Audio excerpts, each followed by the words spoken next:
Hello जी, कैसे हैं आप सब। तो जी एक नए ब्लॉग के साथ फिर से आप सभी का स्वागत है। तो जी टाइम हो गया है सुबह के 8 बजे का। बच्चे जो है स्कूल जा चुके हैं। बच्चों का नाश्ता लंच बनाने के बाद तुरंत ही मैंने जो है रई लगा दी थी, क्योंकि रात को मैंने मलाई समेत ही दूध जमाया था। और जिस दिन मुझे नूनी घी बनाना होता है ना, यानी कि वाइट बटर, तो उस दिन मैं क्या करती हूँ, मलाई समेत दूध जमा देती हूँ। जैसा आप लोग जानते ही हैं कि मैं मलाई इकट्ठी नहीं करती हूँ, क्योंकि मेरे घर में जो है मलाई इकट्ठी करके बनाया हुआ जो मक्खन होता है उसको कोई भी खाना पसंद नहीं करता है। और मेरे घर में सभी मक्खन खाने के बहुत शौकीन है। तो जिस दिन मुझे मक्खन बनाना होता है तो बस मैं यही तरीका अपनाती हूँ। और इससे क्या रहता है ना, जो लस्सी बनती है, क्योंकि हम प्रॉपर दही जमा के लस्सी बनाते हैं, तो ये लस्सी जो है वो पीने में भी काम आ जाती है। मलाई जमा के बनाया हुआ जो मक्खन रहता है उसके बाद की जो लस्सी होती है वो हमें फेंकनी ही पड़ती है, क्योंकि उसका टेस्ट पीने लायक नहीं होता है। और आप में से कौन कौन इस तरीके से मक्खन निकालता है, ज़रूर मेरे साथ शेयर कीजिएगा। अच्छा, जो घी बनता है ना, ताकि जो घी बनता है वो मलाई को डायरेक्ट बिलो के उसका मक्खन निकाल के घी बनाओ, और इस तरीके से बनाए हुए मक्खन का घी बनाओ, उसके देसी घी में भी बहुत ज़्यादा टेस्ट में फ़र्क होता है, टेक्सचर में फ़र्क होता है, मक्खन में तो फ़र्क होता ही है।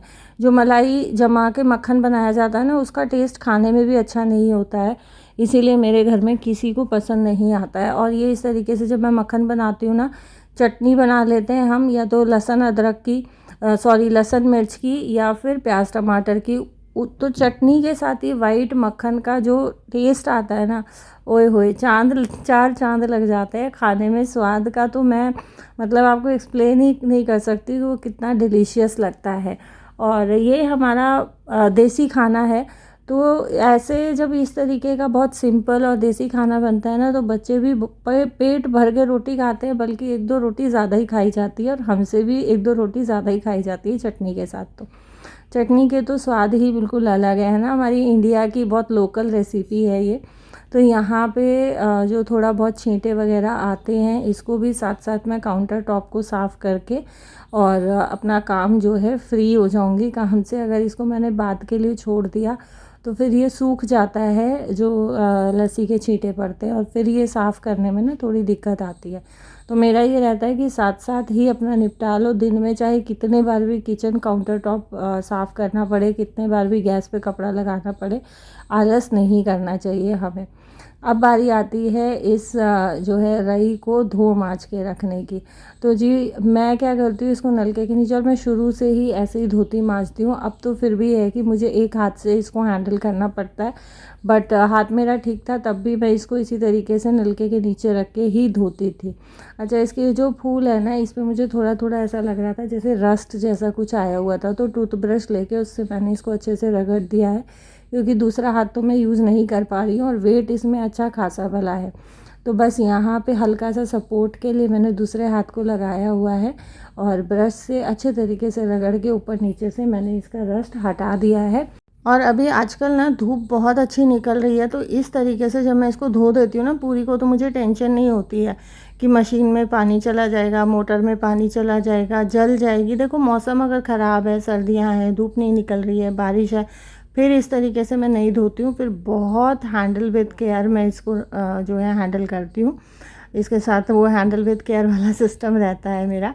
तो बस यहाँ पे मैंने इसको अच्छे से नहला दिया, ऊपर से नीचे से आगे से पीछे से सब जगह से।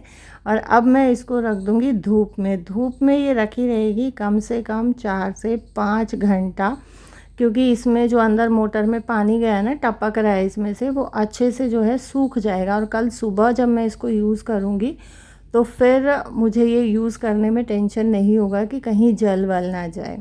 और जो है हस्बैंड को जाना है फिर से 2-3 दिन के लिए चंडीगढ़, और यहाँ मैं नहाने लगी थी तब तक हस्बैंड ने अपनी पैकिंग खुद ही कर ली थी कि हाथ में दर्द है, तो वो इस तरीके से अपना छोटा मोटा काम कर लेते हैं। बट हस्बैंड लोग तो फिर आदमी लोग तो आदमियों वाली पैकिंग करते हैं ना, हम लोगों को पसंद नहीं आती उनकी पैकिंग करी हुई।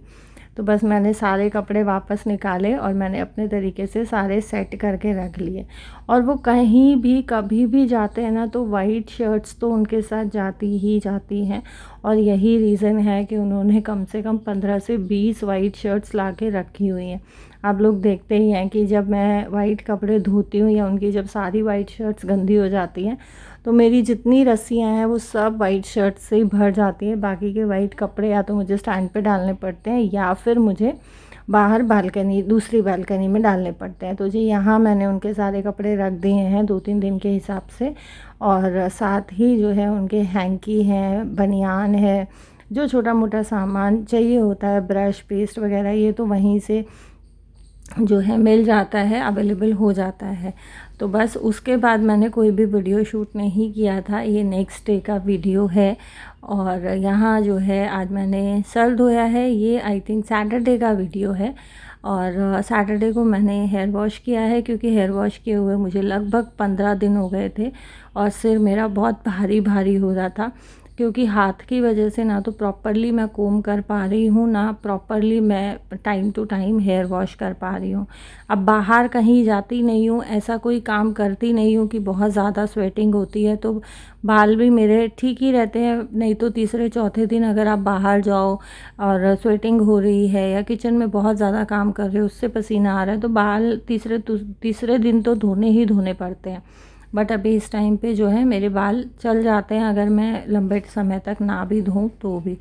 और मजबूरी है, तो मजबूरी में तो वैसे भी इंसान को एडजस्ट करना ही पड़ता है, और हमारी ज़िंदगी ही एक एडजस्टमेंट है। मुझे कभी कभी ऐसा लगता है कि हम अगर मानव योनि में आए हैं, मनुष्य योनि में आए हैं, तो हम ज़िंदगी में एडजस्ट करने ही आए हैं, चाहे वो आदमी हो और चाहे वो औरत हो। हर चीज़ में कॉम्प्रोमाइज़, हर चीज़ में एडजस्टमेंट, बस इसी का नाम ज़िंदगी है। थोड़ा बहुत पेशेंस, तो बस ये 3 चीज़ें फॉलो करो, ज़िंदगी बहुत स्मूथली चलेगी, बहुत अच्छे से चलेगी, बहुत अच्छे से कटेगी। यहाँ जो है आ गई थी रोटियाँ बनाने के लिए। सैटरडे को जो है खुशी का इंस्टीट्यूट होता है और लकी का ऑफ होता है, तो बस लकी अभी फ़िलहाल घर पे है। और ये इससे पहले का वीडियो मैं ऑलरेडी आप लोगों के साथ शेयर कर चुकी हूँ शायद। ये थोड़ा बहुत जो है मैंने बाद में वीडियो शुरू किया था, जब वो वीडियो एडिट हो गया था उसके बाद, तो मुझे लगा कि ये जो वीडियो मैंने शुरू किया है ये आपके साथ इसी ब्लॉग के साथ ऐड करके शेयर कर देना चाहिए, क्योंकि इस दिन भी फिर मैंने बाद में बहुत ज़्यादा शूट नहीं किया था, क्योंकि मुझे जो मेडिसिन्स दी हुई है ना, वो मेडिसिन्स लेने के बाद मुझे खूब भयंकर वाली नींद आती है। तो फिर मेरा ये होश नहीं रहता है कि मुझे वीडियो शूट करना है या मुझे एडिट करना है, मुझे क्या करना है। मेडिसिन लेके तो फिर मुझे सीधा ना बिस्तर ही पकड़ना होता है। और शुरू में हमने 1-2 दिन जब इस पे रोटियां बनाई थी रोटी मेकर पे, तो वो ठंडी होने के बाद खाई नहीं जा रही थी, ऐसे प्लास्टिक जैसा चबने में आ रहा था, तो बहुत दिक्कत हो रही थी बच्चों को भी खाने में। फिर मुझे ये हुआ कि मैं इस पे बढ़ाऊँ और गैस पे सेकूँ तो कैसा रहेगा। तो बस वही मैंने ट्रिक जो है अप्लाई करी, और ये बहुत परफेक्ट रहा मेरे लिए कि रोटियां बहुत अच्छी सॉफ्ट बन रही हैं उस पे बढ़ा के और गैस पे सेकने से। तो मैं ऐसे ही आजकल कर रही हूँ। बाकी रोटी मेकर की रोटियां अभी फ़िलहाल मेरी कोई फूल जाती है, और मोस्टली रोटियां अभी फूलती नहीं है, क्योंकि हाथ नहीं बैठा है। धीरे धीरे जैसे हाथ बैठेगा तो मुझे विश्वास है कि शायद रोटियां भी मेरी फूलने लग जाएंगी। मैं रोटियां बना रही थी जब तक सुबह मैंने मशीन का लॉट लगाया था, जो ऑलरेडी मैं लास्ट ब्लॉग में आपके साथ शेयर कर चुकी हूँ। तो बस यहाँ पे लकी ने जो है सारे कपड़े फैला दिए थे, छोटे मोटे बचे थे वो मैंने फैला दिए। अभी डायरेक्ट शाम को मैं शूट कर रही हूँ, जैसा मैंने आपको बताया कि मेडिसिन लेके मैं सीधा सो जाती हूँ। तो टाइम हो गया है 5:30 बजे का, और मैं और लकी जा रहे हैं फिज़ियोथेरेपी के लिए। मैं लकी को साथ लेके जाती हूँ, हालांकि वॉकिंग डिस्टेंस पे है, बट फिर भी 12-15 मिनट लगता है जाने में। तो ये रहता है कि दोनों हम मम्मी बेटा बात करते करते जाते हैं, और जब 2-3 लोग होते हैं ना तो फिर टाइम का पता नहीं चलता है। अकेले छोटा रास्ता भी बहुत लंबा लगता है, और पैदल मैं इसलिए जाती हूँ, ऑब्वियसली ड्राइव करना मुझे है नहीं, बार बार रोज़ ड्राइवर को बुलाना पॉसिबल नहीं है, और इस बहाने जो है हमारी वॉकिंग भी हो जाती है। तो ये भी एक मेन रीज़न है कि मैं प्रेफर करती हूँ कि नहीं, पैदल ही जाएं। जब वॉकिंग डिस्टेंस पे है तो अननेसेसरी रिक्शा वगैरह का किराया देना कोई सेंस नहीं बनता है। तो जी यहाँ हम आ गए हैं अपने फिज़ियोथेरेपी सेंटर पे, और सैटरडे को ना मैं लेट हो गई थी, 5:30 हम घर से निकले, 5:45 के आसपास हम पहुँचे। तो आज थेरेपी सेंटर पे बहुत रश था, तो अंदर एक पेशेंट बैठी थी, उनको भी उन्होंने 5 मिनट के लिए बाहर बिठा दिया, क्योंकि ऑलरेडी 2 लोगों की थेरेपी चल रही थी और ये जो बाहर आई है ना अभी, ये तीसरी बैठी हुई थी। तो बस ये हुआ कि आप 5 मिनट वेट करो, फिर हम आपको बुलाते। तो हम वेट कर रहे थे बैठ के।